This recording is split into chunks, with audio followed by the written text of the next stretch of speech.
sitting here talking to her, I said, I got to do a podcast. I got to get a broadcast deck. There's so much I want to talk about. I can't go, I can only go off the grid for a few days before I start getting batty because I got to talk to you. I got to tell you some stuff. All right, I got nobody watching right now. That's not a good sign. The United States still exists, doesn't it? Oh, I got one person. All right, I know the United States is there. Huh? No, no, no. I'm not testing it. Can you guys hear me? Kim Hobson's watching. Kim, you're keeping me sane right now. I feel like an astronaut. I'm out there in space floating around. I got one person. And there's Deborah Sanchez. All right, I'm going to assume other people can hear me. Can you hear me? Is it lip syncing? Because I just did a whole broadcast. I sound like I was in an echo chamber. So you just froze.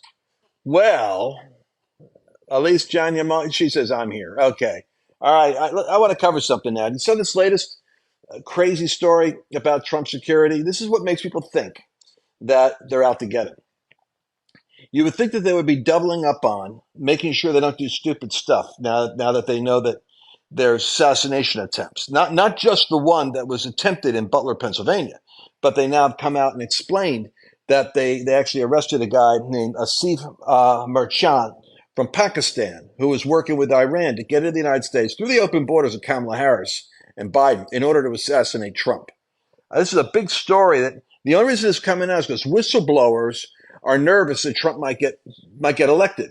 And so they sense that stuff may be coming out. And this guy's going to be their bread and butter for the next 4 years if he beats Kamala, and they're not sure that they think he might.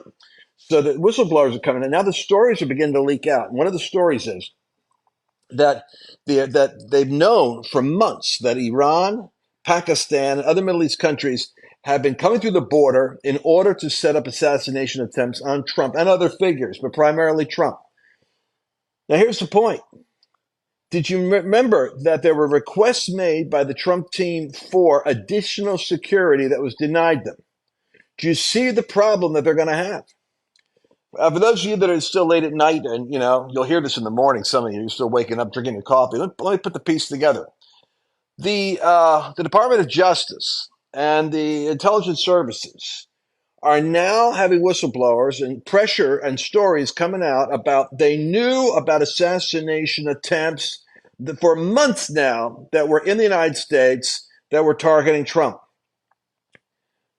However, in other stories, we find out that the president repeatedly had requested that this President Trump requested there be additional security. It was denied when he was standing outside of those jury pools out in New York, speaking to people.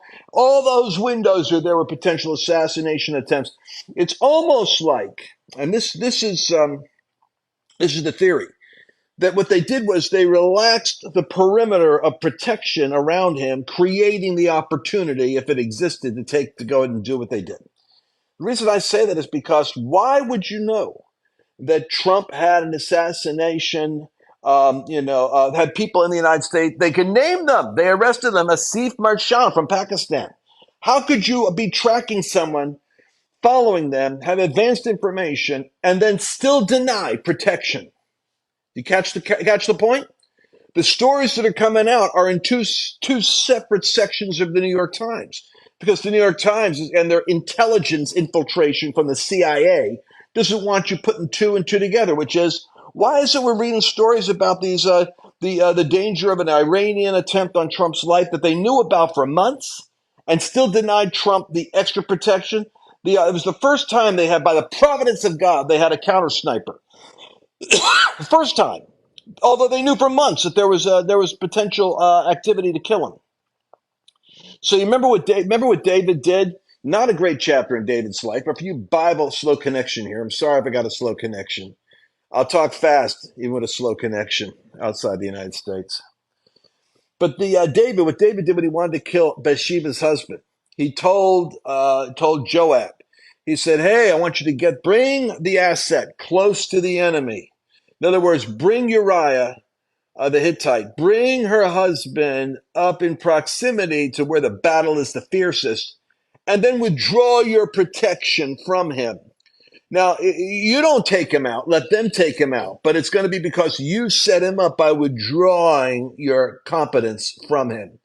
This is how people are. That's how those that are in my group that are thinking this is a setup. That's how they're thinking, and with good reason. Because today another story came out. While Trump was in Carolina doing his last gig, Secret Service agent left her post to breastfeed her child. What was her husband doing there with a child that she left her post to go breastfeed? This is what you call diversity, equity, inclusion. This is the new security protocol where you're going to have you saw those incompetent women. Not that all women are this way, but the women that are being put on these duties, the people that are in charge of these, you start to look at them and say, this is the Uriah the Hittite strategy. Just go ahead. You got breastfeeding agents that are busy with their kid and their husband when they're supposed to be at, and she took off when she wasn't reporting in. She just took off and go ahead and do her breastfeeding. Why not? That's a woke priority, isn't it? Pete Buttigieg took off. So let's take a look at where this is going. Trump prayed for his continued protection, and that isn't bad enough. I just deleted a 20-minute broadcast I did. I'm glad I deleted it in a way because I shared a little bit too much. Those of you that heard it, you'll never be able to prove I said what I said because I deleted it. And but my main thing is this. Kamala Harris is a threat. She's a threat for a different reason, because she's a snap election candidate, which means the American people don't have enough time with her.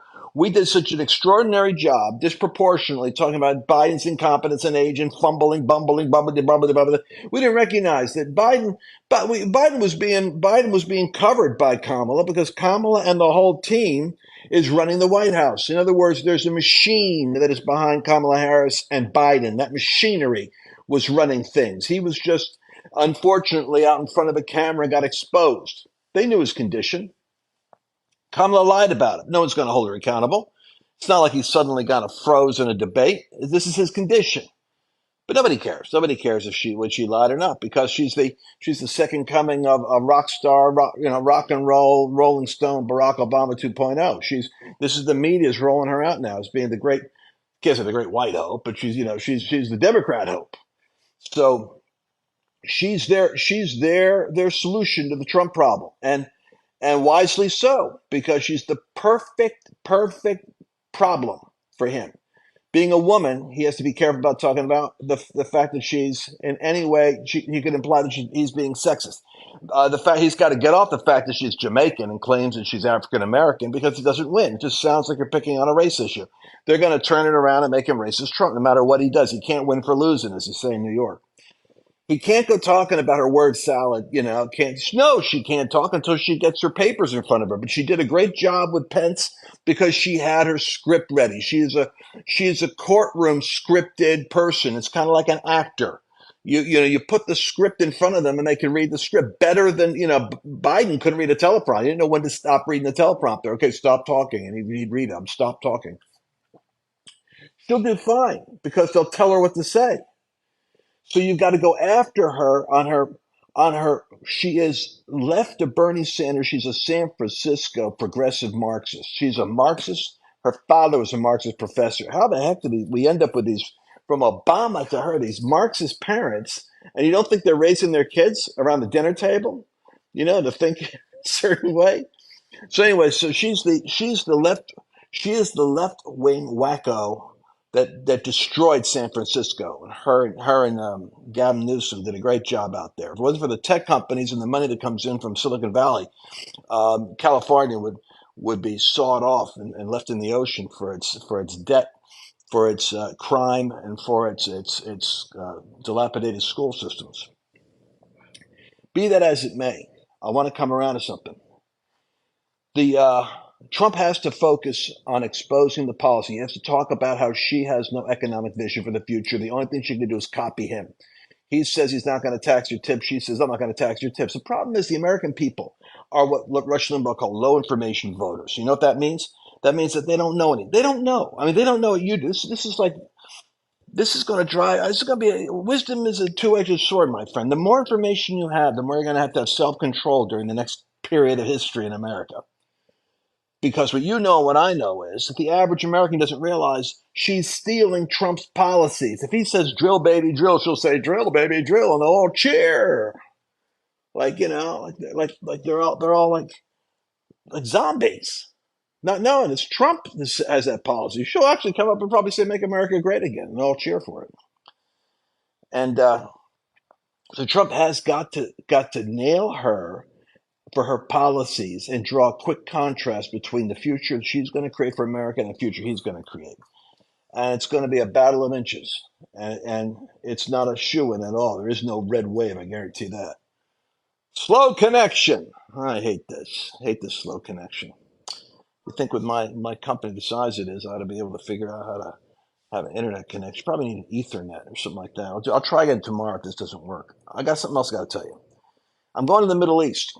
I've been invited down there during the feast days to speak to all the nations that come in. And you say, Lance, why would you go to the Middle East when there's war erupting and there's potential war? Because I really believe there's an 80% possibility. It's good odds that Iran does not really want to pick a fight with Israel. They talk like they do, but they really don't. Because they don't want to be interrupted on their acquisition of a nuclear bomb, and they know that Israel could target them and disrupt it. They want to get that bomb. They want to use that bomb. Probably not on Israel, probably on the United States, I can tell you. But we gave them $1 billion. Biden and Obama made sure they got the money so they could fund Hezbollah and Hamas to attack Israel, dragging us over there. But here's the part I want you to catch. The Israelis, have already let them know that they have a major vulnerability in Iran. They got one source of income. It's the petroleum industry. That's their refiners. If anybody blows up their refinery, you brought them to their knees. They're already on their knees as it is economically. Not a popular regime. They're a clerical political regime, very unpopular with the people. I hear there's always stories about the revival going on in Iran. I don't want to see war there, but I'm thinking there's a lot of great Christians that are over there. So remember that. Some of the worst countries have the greatest Christians. So you don't want to see. You can't just globally be like, America needs to take them out. No, you don't want to take them out. You want to take out the evil regime. But we're living in the end times, and you have to factor in a whole different game plan. The reality is that Israel could wipe out their refinery, and therefore Iran doesn't want to push the buttons. So all this talk you hear about this, the reason why I give them 20%, the reason why I give them a 20% possibility they'll go to war is because they have the Houthis fighting in Yemen and Hezbollah in the north and then Hamas. I really don't think they got that much pressure they could put on Israel totally. Keep Turkey the heck out of there. That's the problem. You don't want to see Turkey get involved. But you see, Iran doesn't want to risk the refinery getting blown up or the nuclear program getting interrupted. They don't want to risk having an economic collapse because who's going to bail them out? Russia? Here's the problem. They also know if Trump goes in, the more likelihood is if Trump goes in, they got a real problem because Trump, especially if Trump gets the idea that they sent an assassin to come after him. I mean, if he took out Soleimani, he's in their head right now going, oh my God, if he thinks that we're trying to kill him, Trump, in their mind, the guy's pathological, which is good. It works to his advantage, actually. You always want your enemy to think you're a little crazy. Nixon said that. Always leave a little room for I'm losing my mind here. Don't push me. Um, but here's the reality. They're worried if Trump goes in, they better shoot now. They better fight now. In other words, if they got a time to do it, they got to do it while Trump's out of office. Because if Trump goes in, he'll bring them down. So that's the only problem we got. Slow connection. What does that mean if I got a slow connection? I can't talk any faster. It freezes. So if I freeze, stay with me. I'll keep talking. All right. So you guys following me? They were not giving Trump the assassination protection, but they knew he had assassins. What does it tell you? Then they got this goofball DEI woke government hiring on the Secret Service. You think that after they got their butts dragged up there in front of Congress, in front of the world, be humiliated, the lady lost her job justifiably for not coming clean on their incompetence. You think that they would be fixing this. Well, I think they are, but I think that you got to understand how woke is a virus, and once it's in the system, it's hard to get rid of it. All right. So anyway, I'm talking about the Trump assassination coverage, the Secret Service. The other thing I want you to catch: do not lose this story. There's an organization that knocked out Breitbart, Western Journal, literally destroyed half a dozen conservative companies, Christian organizations. They were taken out by the left. You know what they do? They would boycott them. They would go to all the people that buy, and they would say, if you buy from them, we're not, they went after Daily Wire. They went after Rumble. They made a mistake. They went after Elon Musk and Twitter. And it's a group called the Global, what is it, GARM, the Global Alliance for Responsible Media. I love how the devil labels stuff. It's like Professor Papsmear from Naked Gun. The names. The Global Alliance for Responsible Media. Yeah, that's a good name there, Charlie. Let's do that. Then what we're going to do is we're gonna go to all the people that buy advertising on Christian and conservative news networks, and we're going to tell them that we're going to crush them. We're going to go meet with them and show them every title we can find that sounds a little off, and then we're going to say these are racists, these are homophobes, these are you better not be. Is this what you're doing with your money? No, we're not doing that with our money. And so they pull their advertising. Well, they jury rigged algorithms to make it look like Twitter was a failing proposition because Elon Musk pulled it out of the CIA and the intelligence community had connections on Twitter. I mean, people forget about this. We memory hole it. The intelligence services actually were using Twitter as a platform to create trending topics about Trump this, Trump that, about the laptop, about Russia collusion. They were using Twitter as a machine. And then Elon Musk buys it and says, no, the heck you do that. And then he fires a bunch of woke pajama, people that are like suppressed, like the kind of ones that are after me all the time. You can't talk about this. You can't talk about that. Lance, you're going to get flagged. Lance, you're going to get flagged. Everybody's telling me you're going to get flagged. You're going to get flagged. I should have the flags of the nations behind me the way I'm getting flagged all the time. So anyway, Twitter. They decided they were going to take Twitter out. Big mistake. You could knock down Breitbart, you could knock down Daily Wire. But before Rumble got any legs on it, you could knock it down. But when you went after Musk, I'll tell you what, Tony Stark there said, the way I play poker, I put all my chips into the middle. So he moved all his resources right in and told his lawyers, I think they messed with the wrong guy. I've got algorithmic proof. I've got timestamp data. I can go back to what they're posting about me, going back 30 days and show the timestamp of how they're rigging and manipulating data in order to make me look like I'm losing advertising revenue, in order to make me look like I'm a bad investment, in order to try to destroy my company. Folks, Jim Jordan in Washington joined up. All you got to do is have one good guy. You don't know these stories. So I'm telling you right now. I want you to listen to me. GARM, the Global Alliance for Responsible Media, made up of 20 global giants of advertising. They had to shut their operation down because Musk drew a dot on the forehead. And he said, I'm coming after you to destroy you. So they had to take their operation apart. Now, what are they going to do with it? Probably create another one. But let's celebrate for a moment the fact that they don't always win. And the way that you got it then with Zuckerberg, and I believe this is genuine, when he saw Trump with his fist bump up there, he kind of said to himself, I took Trump off. I took Twitter and Facebook, controlled by leftists and the U.S. State Department people, the intelligence services. They're all in bed with each other. Blinken actually has contracts with Google. The CIA people go to Google to work when they retire. It's an incestuous community. Government goes to Google for the department. They have a contract with the Department of Defense. Google's got to come down. That'll be good for my Google ratings right there. They messed with Elon. Elon took him down. Zuckerberg says, "Hey, I'm not going to meddle. Well, we'll see." His Zucker bucks, and I'm on Facebook. I like Facebook. Facebook's been very good to me. But I'm going to tell you something. We don't need Silicon Valley tech billionaires to get into manipulating algorithms as Google does. We need you guys to be free and fair. Now, the mistake my people made, and I saw it when it happened, we did not get a dozen billionaires, multimillionaires connected to media, entertainment, celebrity status, should have been big broadcasters. They should have gone up to meet with Zuckerberg after he was met with by the Democracy Alliance, Media Matters, David Brock, and those guys, who showed him all the manipulated headlines to get Facebook to start to put the squeeze and put Western Journal and Breitbart out of commission. They did.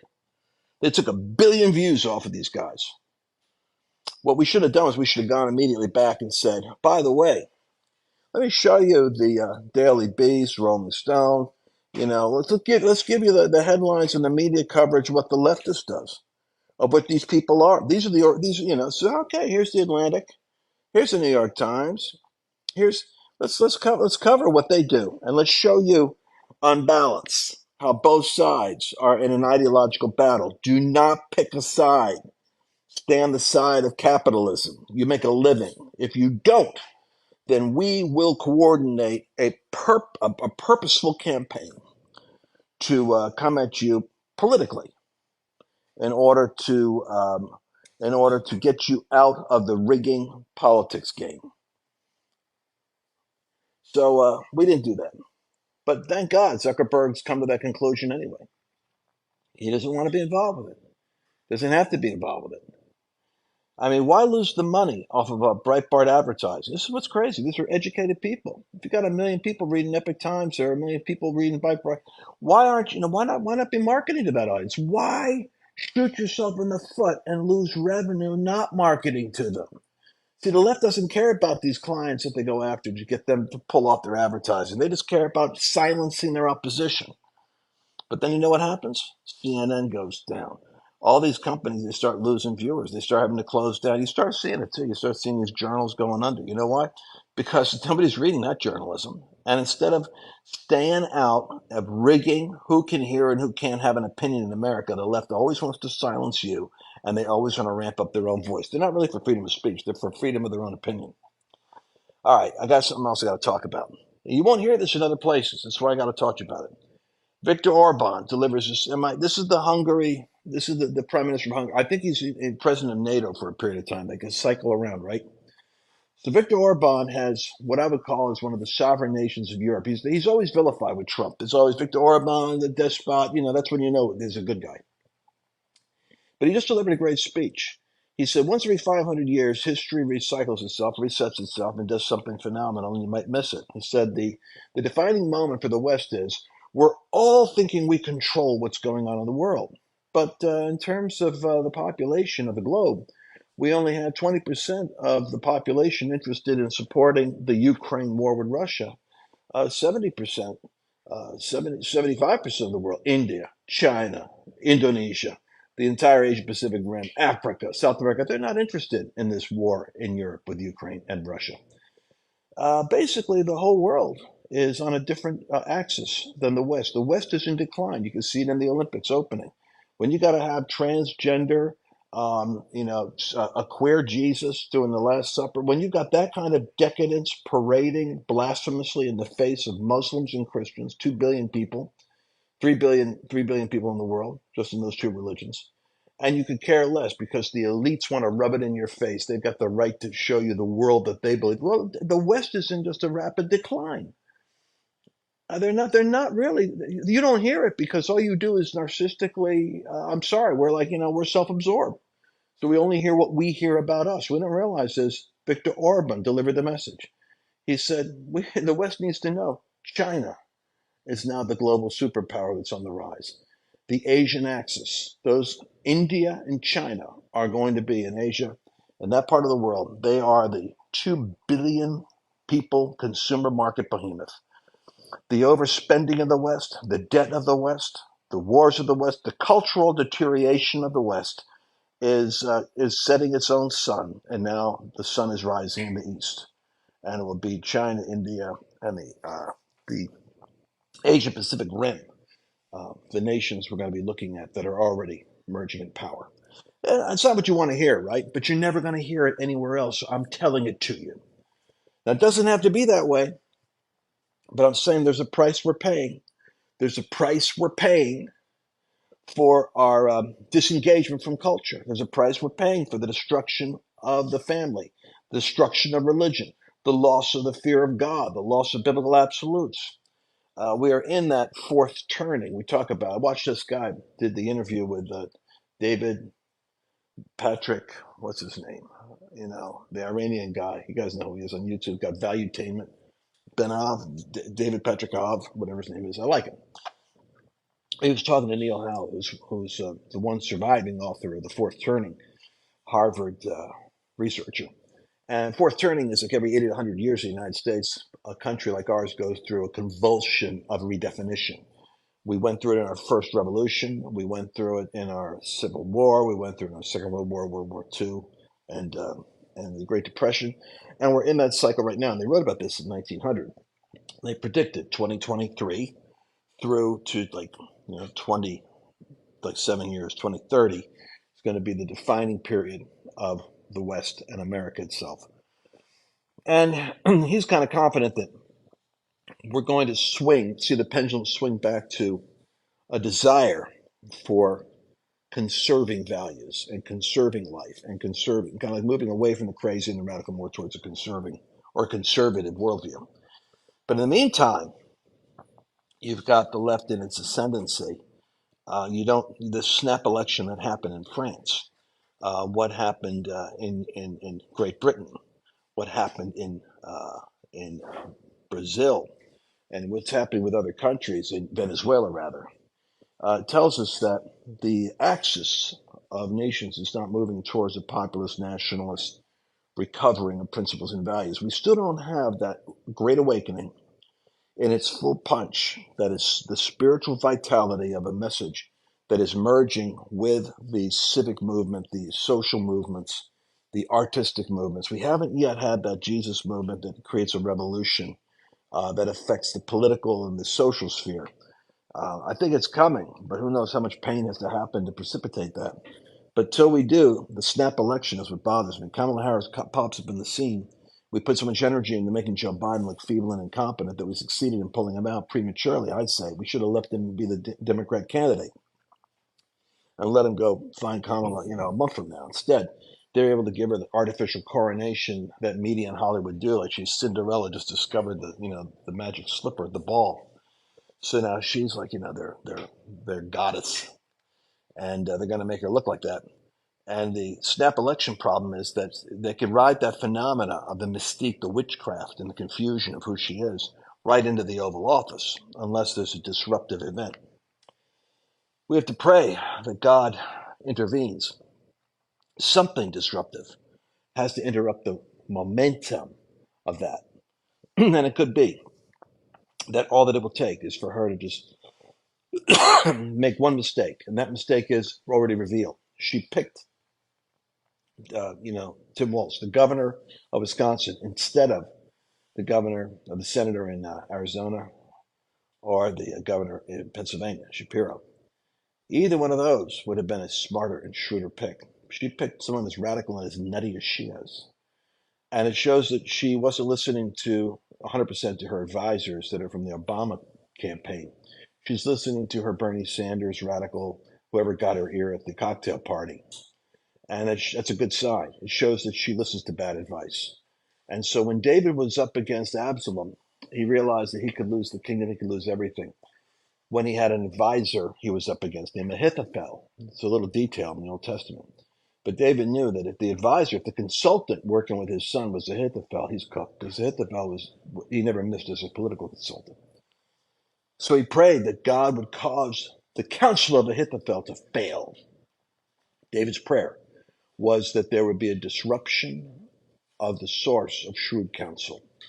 And I believe the fact that Kamala picked Walz as her running mate shows that she's got a capacity for hearing the wrong counsel. And let her ego and let her team and let all this fanfare and celebration build in her a sense of invulnerable superiority and smug, supremacy over the. I'll show you how it's done. Let that pride be there, because I think it'll cause her to incline to listen to the wrong counsel. And that's what has to happen. She needs to double down on a couple of policy initiatives that are anathema to the American people. And just like with the left, it did with its Hamas riots and calling for the extermination of Jews. Let her make the error of a statement, a position, in the passion and the heat of the next 70 days of speaking extemporaneously. May she make commitments that she believes are vertically successful in aligning her base with her, but are actually disastrous in alignment with America. And this was what happened when McGovern ran. And who was he running with? Mondale and McGovern? Oh no, it was Mondale and Geraldine. It was Dukakis and Geraldine Ferraro, whatever her name was, and it was Mondale and who was McGovern running with? Anybody remember that?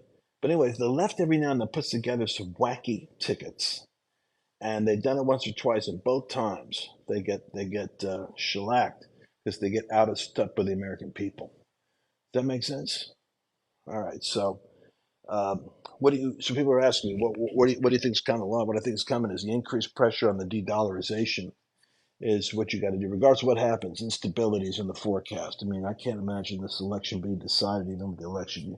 Pennsylvania's already said, well, it's going to take a day or two to sort it out because that means they got to get all the fake votes from Philadelphia bust in.